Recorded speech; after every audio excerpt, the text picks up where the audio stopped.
Guys, what's going on? Welcome to Serial at Midnight. I'm Heath, and in this episode, we're talking about Ghostbusters Afterlife. I've only just gotten back from the theater. I've been home for 10 minutes or so, and I have a lot to say. It's opening weekend. I don't know what anybody else is saying about this movie yet, so I wanted to get my thoughts down in a video while everything's still firing, moving rapid fire up here. So here's what we're going to do. I'm going to talk about the movie in non-spoiler terms, and then we're going to move into spoilers because there's a lot of stuff that we have to talk about. So if you haven't seen it yet, I will let you know before we move into spoiler talk. So let's just kick it right off with our non-spoiler conversation. First and foremost, I think that this movie should be called, Hey Kids, Remember the Ghostbusters? Because it, one, feels distinctly aimed at children. And two, it acts like the Ghostbusters are not massive still. I would argue that the Ghostbusters are bigger than they've ever been. Even in 1984, Ghostbusters are huge. How many people go as the Ghostbusters for Halloween? How many people? I mean, these movies have not gone anywhere. These characters are still in the hearts and minds of millions of people. So I don't know that we needed a reintroduction to the Ghostbusters universe. So that makes me wonder if this is like an apology from Sony for the last Ghostbusters movie, which pretended that that it was the first Ghostbusters movie. It's like, you know, they have Dan Aykroyd, they have Bill Murray not as their characters, and they act like the characters that they're presenting. It's such a cynical movie. We haven't really talked about that movie here at Serial at Midnight. I think that is a very cynical movie that thinks that irony is the approach to take. But here's the thing. Harold Ramis, Dan Aykroyd, the guys that wrote the script and came up with the story for the original Ghostbusters, it is so distinctly their tone, their sense of humor. New York in the 1980s. New York is a whole character in those two Ghostbusters movies, Ghostbusters and Ghostbusters 2, right? It's inseparable, right? So they have taken this small town vibe for this new movie, and it has, I think that's an answer to Stranger Things. Hey, kids, Goonies, Stranger Things, let's set it in a small town and have stuff go haywire. I don't love that approach. I think, furthermore, the pacing of this movie, it takes like half. I took my phone out and looked at the clock. It is at the halfway point that things really start to actually happen. Everything before that is just this slow introduction of the world and the characters. We already know, you guys. We already know. It's like all these superhero movies, you know, every time you get like a Spider-Man movie or a Batman movie or whatever, they feel like they need to reintroduce you to the origin story of the superhero. It's like, no. Everyone knows. You can just start with the story. You can just tell us what's going on. So I was set aback by how much they are passing, like it's a passing of the torch movie sort of a thing, right? Where it's like, now it's kids. And a lot of the kids seem to know more than the adults. Like the kids are science savvy, and it feels like a children's movie in a way that I never felt like a Ghostbusters movie was a children's movie. So here's my non-spoiler summary before we move into spoilers. I think the movie is fine. It's a nostalgia bomb. It has very little to say that is new, that the other Ghostbusters movies don't give you, and I would argue give you way better. And people will be like, well, I wanted to be able to... Maybe these are the people, the studio. Maybe it's you guys. And if you do love this movie, that is fine. I am so happy that you like this movie. I never try to talk anybody out of liking anything. I like it okay. I'm still kind of coming to terms with it. But people might say, well, I want to be able to watch a Ghostbusters movie with my kids. You couldn't do that before? You can certainly do that with the other two, the 1984, 1989. You can watch those with your kids. And I would argue that's a better experience, a purer story, and straight from the pen, you know, straight from the minds of the creators themselves when it was fresh and when it was happening. This feels in many ways like reheated leftovers to me. That's my non-spoiler review. It's fine, but it's nothing we haven't had before and had better. And it tasted better the first couple of times. Let's talk about spoilers. Guys, thanks. If you're leaving, thank you. Come back after you've seen the movie because we got a lot to talk about. Spoilers.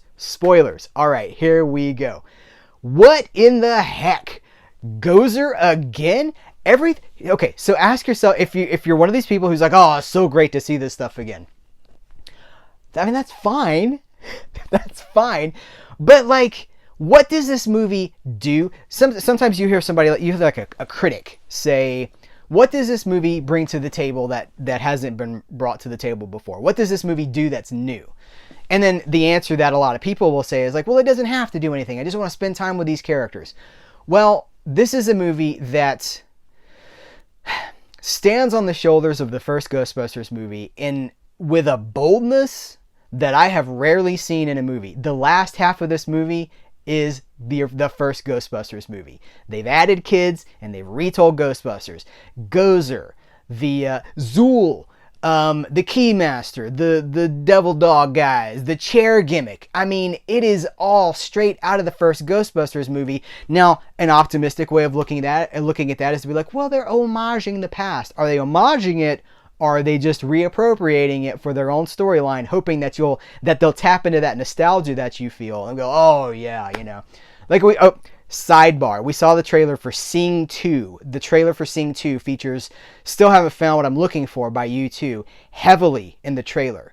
And it's like this emotional experience. I'm talking to Bree on the car ride on the way home, and I'm like, that trailer only works because we already love U2, right? If you take away the impact of Still Haven't Found What I'm Looking For, it's standing on the shoulders of U2 to sell an animated movie. This movie is absolutely just reheating Ghostbusters and selling it to us again with kids, with a Stranger Things overlay. And that doesn't have to be a bad thing. I'm not even saying that it is a bad thing, but I'm just like, why? You've had 30 plus years because, notoriously, this movie has been in the works for decades. Or a Ghostbusters sequel, a third Ghostbusters movie with all the gang has been in the works for decades. And I'm like, this is what we get, is just like, it's like Ghostbusters again. But you thought it was over at the end of Ghostbusters, but it wasn't. It's still going on. It's a shame. The Ghostbusters video game from, I don't even know, 2012, I don't even know what year that was, but there was a Ghostbusters video game, and it drew from the original story notes that Harold Ramis, Dan Aykroyd intended for that third movie when Harold Ramis was still alive. Gotta talk about that too. But it has Bill Murray, it has Dan Aykroyd, it has Ernie Hudson, and it has Harold Ramis when he was still with us doing voices. So that's as close as we're ever going to actually get to that third magical Ghostbusters movie with everybody in it. But let's talk about Harold Ramis. When I knew where it was going to go as soon as we realized that there's a ghost kind of guiding our protagonist, our child. I liked her. I thought she was really good. I wish that there had been more to do that didn't just feel like a distant ripple echo of what I already know. But I was like, I looked over at Brie and I guess it's Egon who's like guiding her into how to be a Ghostbuster. And then at the end of the movie, we're going to see the original 3 Ghostbusters and we'll get Ghost Egon and everybody gets to say goodbye. And sure enough, that's exactly what happened. I did say all that in the middle of the movie. I said it quietly. I said it very quietly. But here's the thing that I want to say about that. A lot of these movies are existing, these franchise extension movies, right? I'm thinking specifically of the Star Wars movies. They are bringing back characters from long, long ago that had happy endings, and they are being like, oh no, they died. They're killing them on screen. Hey Disney, hey Sony, if you didn't bring these characters back in these movies, we wouldn't have to say goodbye. In my mind, before this movie tells me this movie says, the 30 years, no ghosts. It fell apart shortly after the second movie. 30 years, no ghosts. They split their separate ways. This guy's doing advertising. This guy's got his own firm. Why? Why would you do that? We don't have to have that information. In our minds, they're still out there fighting ghosts in New York City. The story never ends. No one dies. Disney brings back Luke Skywalker to kill him. They bring back Han Solo to kill him. Well, the last time we saw them in the movie before you made the new one, everybody was happy. Why are you bringing him back? Just to give us a bummer ending. Arguably, to pay respect to Harold Ramis, who has passed. It's just a CG. For those, I think it's obvious, right? But Harold Ramis passed away in 2014, I think it was. He had nothing to do with this movie. So it's cool that they are homaging him and that they certainly pay respects to him. I guess that's what this movie comes down to for me, is it does feel they are at least respecting the legacy of the original Ghostbusters movies. And whereas the other one tried to be too cool for the room, Ghostbusters, this ain't your daddy's Ghostbusters. We're sassy, see? Instead of doing that, this one is like a love letter to the original Ghostbusters. But the problem with a love letter, if you don't have anything new to say, is you're just rehashing. I think that's my biggest complaint, if I have a complaint about this movie. Not enough ghosts, not enough of that cutting edge humor. Muncher was cool. I would have rather have seen, we got to see him twice, 3 times. I would have rather seen other ghosts in this and could have done with a new villain instead of Gozer. The Stay Puft little kid marshmallows, they're cute, but they only exist for nostalgia, to separate us from our money, so that when we go to Target or it'll be at Walmart, right? Because Walmart was clearly like the product placement in this movie. Oh, Walmart, Baskin Robbins, eh? Like these are there. They're just there to be like, oh, how cute. I want to buy one of those. So again, Bree chose not to be in this video. I should say that Bree chose not to be here in this video. But we were talking in the car, and I was like, the Ghostbusters movie from 1984. Like, it's a commercial product. It's a movie that people made with the anticipation that hopefully people would come and see it, but it doesn't feel like it's a product. And she had the very astute observation that modern movies now, more often than otherwise, modern movies are just there to make us feel good and take our money. They're not presenting anything that's new, interesting, challenging. They are feeding nostalgia. This movie I say, it is a nostalgia bomb. Not in the sense that it's bad, just that it's just an explosion of nostalgia. Hey, remember, even the post-credits sequence. There's 2 post-credits sequences. Again, almost as if it's just to say goodbye to these characters, because we may never see them again. The one at the very, very end of the credits, I'm like, why is this? I mean, it's great to get some stuff that we haven't seen before, but it's just nostalgia. It has nothing to do with the story. This was a missed opportunity. This was an opportunity to bring a new story to a new generation, to lean on what has come before, but to introduce something new. I would argue it did not do that. I would argue it didn't want to do that. I think the purpose of this movie was to remind us, hey, kids, remember the Ghostbusters. I do remember the Ghostbusters. They're pretty awesome. And in my mind, on that 4K Blu-ray that I've got that I'm probably going to watch tonight after I finish this video, they're still out there in New York City. It never ended, right? There's certainly no next generation of the Ghostbusters.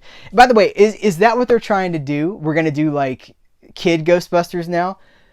I should say, I want to say more about this too. So Ghostbusters 1, Ghostbusters 2, neither one of them particularly targeted at children. For everybody, right?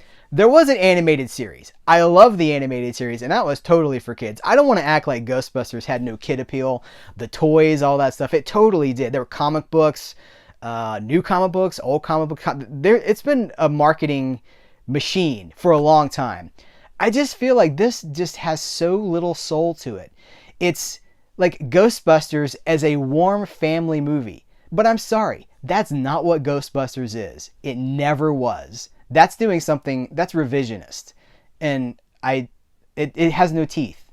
It has no balls. I'll say it. There it is. This Ghostbusters has no balls. And it should. Ghostbusters has balls. Wolfman's got nards and Ghostbusters has balls. There's the pull quote for the poster. Guys, I think that's all I got to say about this movie. I don't hate this movie. It's fine. I'm sure we'll watch it again. Probably pick it up on 4K when it comes out. Because, hey, it is the Ghostbusters. Like, you got me. You want my money, Sony. Okay, you got it. But it just feels like such a missed opportunity. And there's so much that could have been done to expand this lore and expand this mythology without relying so much on what has already been done. We all remember the Ghostbusters. Most of us still love the Ghostbusters. Arguably never bigger than now. Guys, that's going to do it. What do you think about the movie? I would, again, I got to say, this, if you love it, I'm so happy. I don't want to talk you out of anything. This is just my opinion. This is my expression. I'm glad I got it on the camera, too, because now this is here forever. This is what he thought about the movie before he saw what anybody else thought about the movie.